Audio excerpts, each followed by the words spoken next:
And there's breaking news related to one of the two investigations converging today on the president's personal attorney, Rudy Giuliani. NBC News has just confirmed that Giuliani plans to defy a congressional subpoena in the impeachment inquiry into President Trump for documents related to his Ukraine conduct. This as new details emerge about the criminal investigation also has Giuliani in its crosshairs.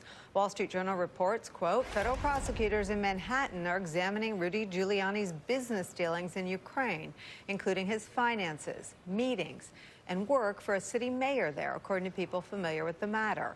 Witnesses have been questioned about Mr. Giuliani since at least August by investigators who also want to know more about Giuliani's role in an alleged conspiracy involving two of his business associates, the people said. And timely reporting, the Washington Post reveals that Giuliani was paid around $500,000 by one of his associates arrested last week on campaign finance charges. A financial connection, no doubt, of interest to those investigators. Ashley, A.B., John Heileman, the table are here. Ashley Parker, so much of that is from your paper and your colleagues. Rudy seems to be in more trouble than he projects on Fox News. Yeah, well, Rudy is caught up in all of it. And we sort of don't know where these investigations into him will lead yet and all the details of what might be problematic. If anything, of that $500,000, he was paid by someone who was arrested as they were trying to leave the country. But sort of blanket, even if you believe Rudy's strategy with the president, which is winning the war of public relations, it's not good. It's not good when you were paid $500,000 by an associate who is now arrested and under investigation. It's not good when you are being forced to defy subpoenas to investigative committees on Capitol Hill. It's not good when your public defense for having not done anything wrong is that you were representing your client, the President of the United States. And as of now, the president has been fairly loyal to Rudy Giuliani. It's worth noting that just about everyone in the president's circle is incredibly frustrated with Giuliani. But the president does credit him with being loyal and in some ways being effective during the Mueller investigation. So Trump is still being largely publicly loyal to him. But we've also seen this before with Michael Cohen. The president is loyal until he is not.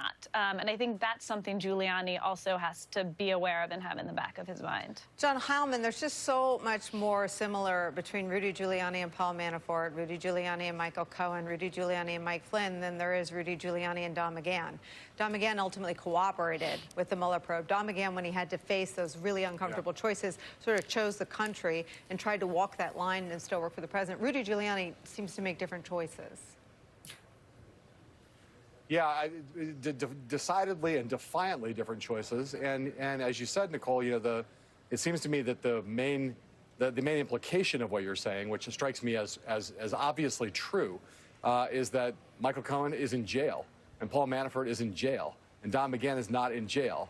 And if you had to ask me which side of the line Rudy Giuliani is in danger of being, that's another way in which not just his attitude and his temperament, but I think that as this thing expands and deepens simultaneously, I think the questions surrounding Rudy Giuliani's criminal exposure are going to become central to this investigation.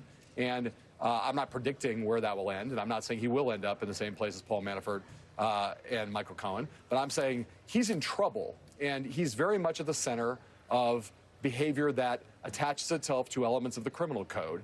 And whether or not he is able to elude that kind of implication or not is an open question. But that's the ballpark we're playing in now, where Rudy Giuliani broke the law, helped the president to break the law, campaign finance law, and other laws related to criminal conspiracy. So, yeah, he's very much at the center of this, and he's in a really, really large amount of trouble.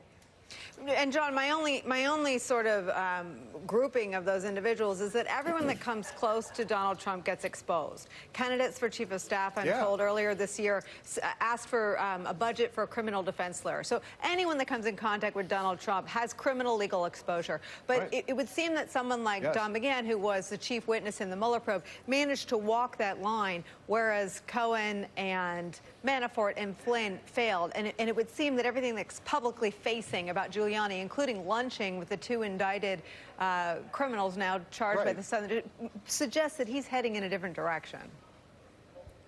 Well, that's what I meant. That's what I meant, Nicolle. All I mean to say is that that yes, you have everybody around Donald Trump has had to lawyer up.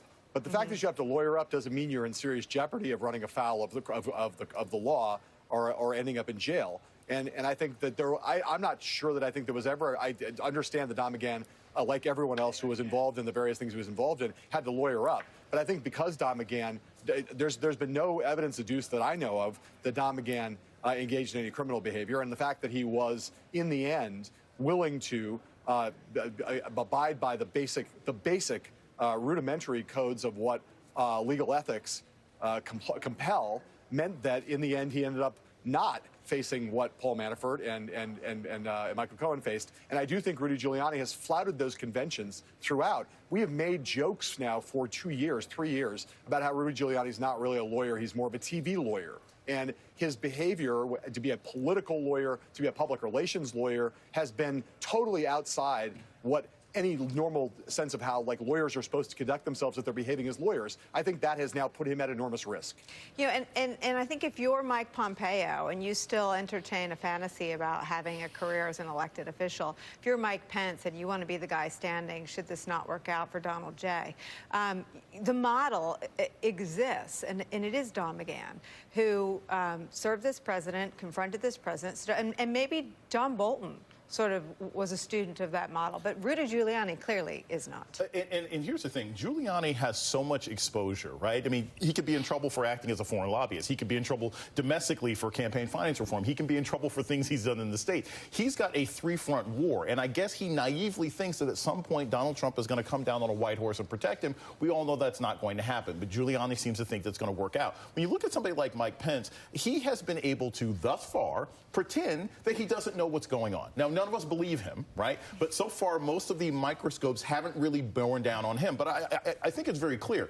Mike Pence, compared to Giuliani, compared to Trump, compared to a lot of these people, compared to even Corey Lewandowski, he does not have the bombast or even the media skill to protect himself if any of this heat comes on him. So if there's anybody who might want to flip in this situation, it's him, because he's not going to be able to talk his way out of it. He's not going to be able to charm his way out of it. He'll face real consequences that other people might be able to escape from. And that Trump base may not attach to him if he doesn't do what you're saying. Exactly.